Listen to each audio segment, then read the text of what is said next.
You know something? I've been studying wealthy people for over 50 years now, and I want to share something with you that might make you uncomfortable at first.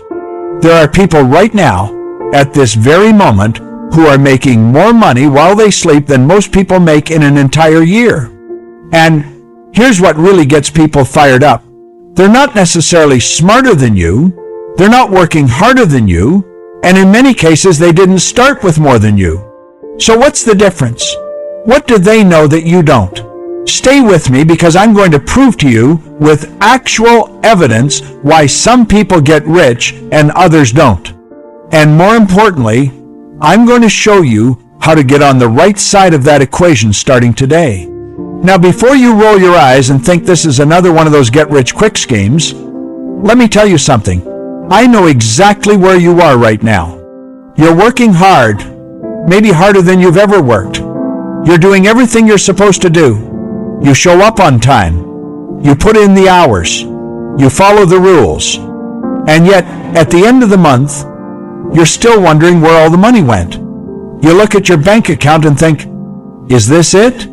Is this all there is? Meanwhile, you see other people and you can't figure out what they're doing differently. Some of them seem downright lazy compared to you. And yet they're driving cars you dream about and taking vacations you put on your someday list. And that makes you frustrated. That makes you angry. And if I'm being honest, that makes you feel like maybe you're just not cut out for wealth. Maybe you missed some memo that everyone else got. I'm here to tell you, you didn't miss anything. You were just taught the wrong things. See, here's the real problem. And this is something I discovered decades ago that changed my entire life.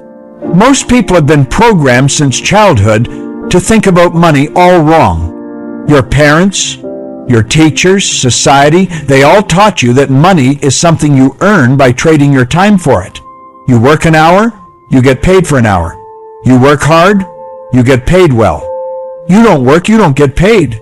And that sounds logical, doesn't it? That sounds fair. Except here's the problem with that model. It's a trap. It's a prison.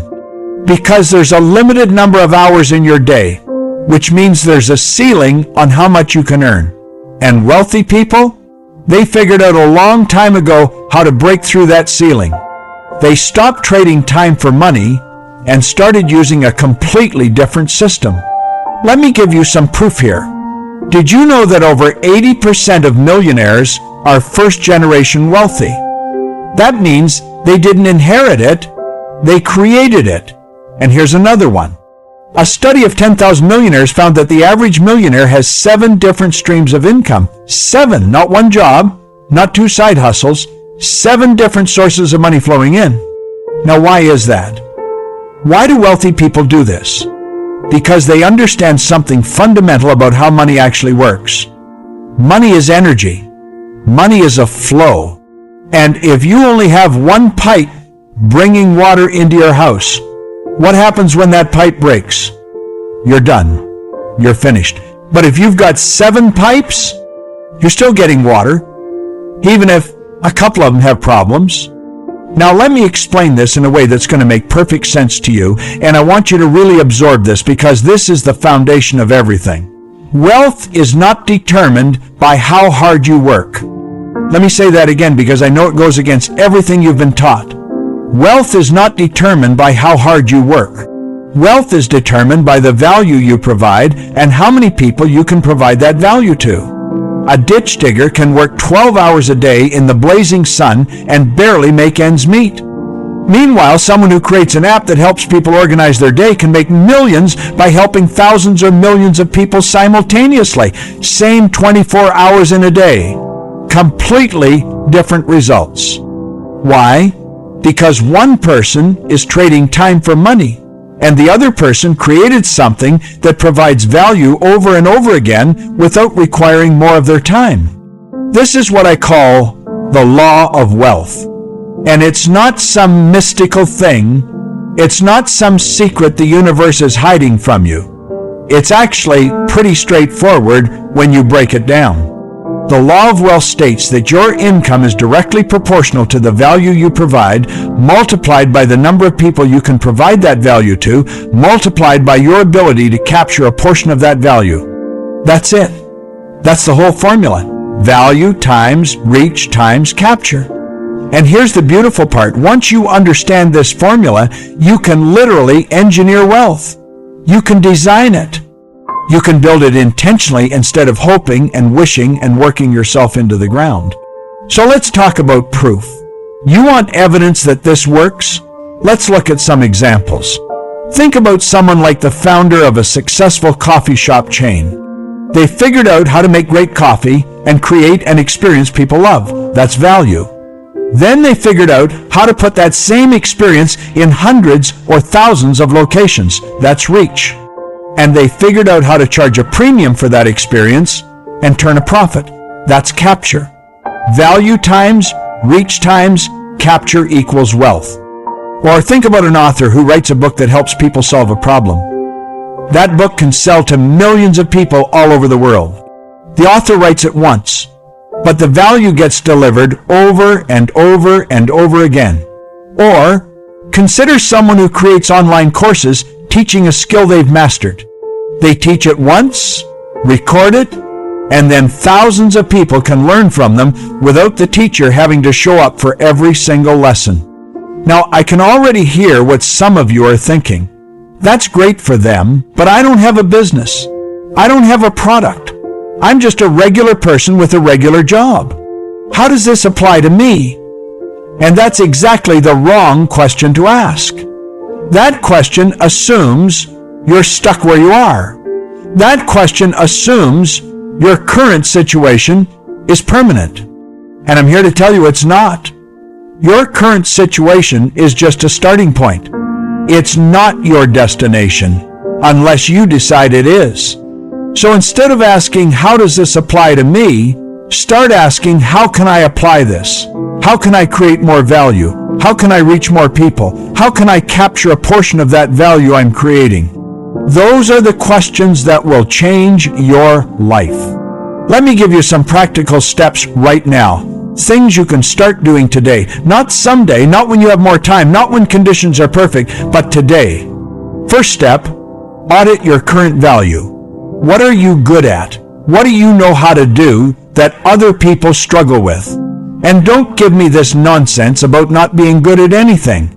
Everyone has skills, knowledge, and experiences that other people would find valuable. Maybe you're great at organizing things. Maybe you know how to fix cars. Maybe you're good with kids. Maybe you can explain complicated things in simple ways. Write down 10 things you're competent at. Not world class, not the best in the universe, just competent. 10 things. Do that today. Second step, identify who needs what you have. Who's struggling with something you can solve? Who's frustrated with something you understand? If you're good at organizing, there are people drowning in clutter who would pay you to help them. If you know how to fix cars, there are people getting ripped off by mechanics who would love an honest person to help them. If you're good with kids, there are exhausted parents who need help. Match your skills to other people's problems. That's where value comes from. Third step, start small, but start now. You don't need to quit your job tomorrow. You don't need to launch some massive business. You need to provide value to one person and get compensated for it. Just one. Help your neighbor organize their garage and charge them $50. Fix your coworker's car and charge them for your time. Babysit for a friend and actually charge a fair rate instead of doing it for free. The amount doesn't matter at first.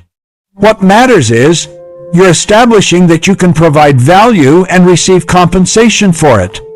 You're breaking the mental barrier that says you can only make money from a job. Fourth step, and this is crucial, invest in your own growth. Wealthy people never stop learning. Never.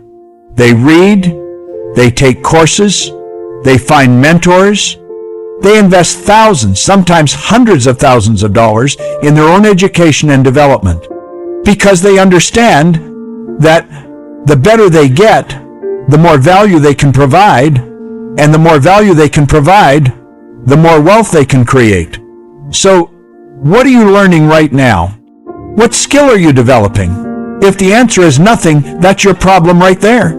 Start reading books about money, about business, about psychology, about communication. Spend 30 minutes a day learning something that will make you more valuable. That's less than 2% of your day, and it will compound into incredible returns over time. Fifth step, create leverage. This is where things get really interesting. Leverage means you stop trading your hours for dollars and you start creating things that work for you even when you're not working. This could be a product. This could be a digital course. This could be investing in assets that generate income. This could be building a team that multiplies your efforts. Wealthy people understand leverage. They understand that one person can only do so much, but one person with a system, with a team, with products that scale, that person can impact thousands or millions and create wealth that reflects that impact. And here's something most people never think about. Leverage also means using other people's time, other people's money, and other people's ideas. You don't have to do everything yourself. You don't have to fund everything yourself. You don't have to figure out everything yourself. Find partners. Find investors. Find mentors who've already done what you want to do. Wealthy people collaborate. Poor people try to do everything alone and then wonder why they're exhausted and broke.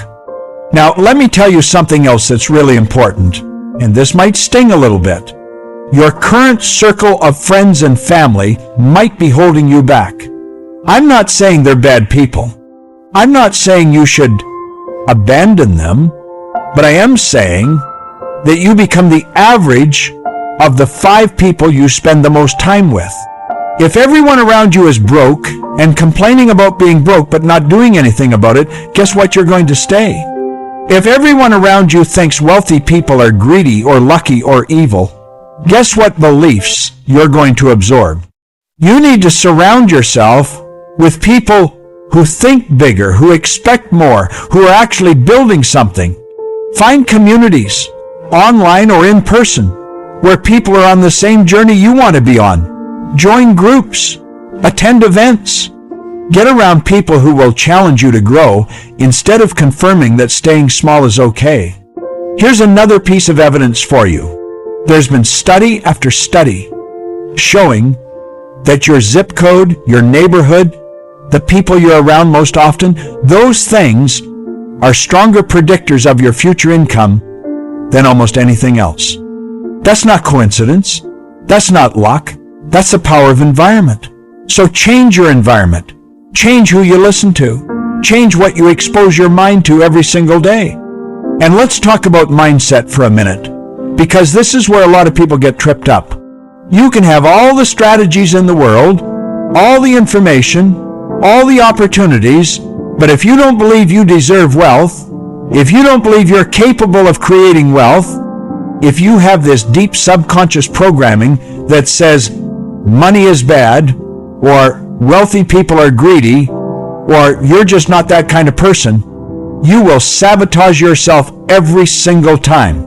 Your subconscious mind is running the show 95% of the time. And if it's programmed with poverty consciousness, you're going to stay poor no matter how hard you consciously try to get rich. So you've got to reprogram your mind. You've got to feed it different information. You've got to visualize yourself as wealthy. You've got to affirm that you're worthy of wealth. You've got to act as if you're already the person who has what you want. This isn't woo-woo nonsense. This is how your brain works. Your brain moves you toward whatever you focus on most consistently.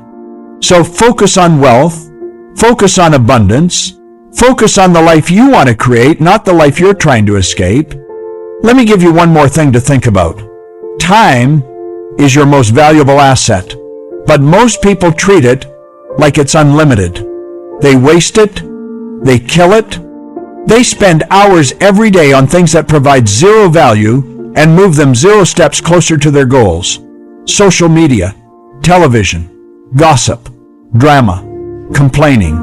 All that time could be spent building something, creating something, learning something, connecting with someone who could change your trajectory. Wealthy people are obsessive about how they use their time. They protect it, they schedule it, they invest it in high-value activities. Poor people just let time happen to them and then wonder why nothing changes. So do an audit of your time. Track what you actually do for 1 week, every hour. You're going to be shocked when you see how much time you're wasting. Then eliminate the waste and redirect that time toward activities that build wealth. Here's what I want you to do right now, today, before you go to bed tonight. Pick one thing from what I've shared with you and take action on it. One thing. Not 3, not 5, 1. Write down 10 skills you have. Identify one person who needs something you can provide. Spend 30 minutes learning something new. Join one group of people who are ahead of where you are. Something, anything. Just move. Because motion creates momentum, and momentum creates results. You don't need to see the whole staircase. You just need to take the first step, and then the next one, and then the next one. That's how wealth is built. One decision at a time, one action at a time, one day at a time. And if you found value in what I shared with you today, here's what I want you to do. Hit that subscribe button, because I'm going to keep sharing these principles with you. Drop a comment below and tell me which step you're going to take first. Are you going to audit your skills? Find your first client? Invest in learning? Tell me. Because when you declare it publicly, you're way more likely to actually do it. And if you know someone who needs to hear this message, someone who's stuck, someone who's working hard but not getting ahead, share this video with them. Be the person who plants a seed in someone else's life that changes their entire trajectory. Remember this: wealth is not an accident. Poverty is not a virtue. You were not put on this earth to struggle and scrape by and just barely survive. You were put here to thrive, to create, to contribute massive value to the world, and be compensated accordingly. The law of wealth is working right now, whether you understand it or not. The question is, are you working with it or against it? Make the decision right now that you're done being on the wrong side of this equation. Make the decision that you're going to learn these principles, apply these principles, and create the wealth you deserve. It's not going to happen overnight, but I promise you, if you commit to this path, if you stay consistent, if you keep growing and learning and taking action, your life will be completely different 1 year from now. Completely different. The only question is, are you willing to do what it takes? I believe you are. Now go prove me right.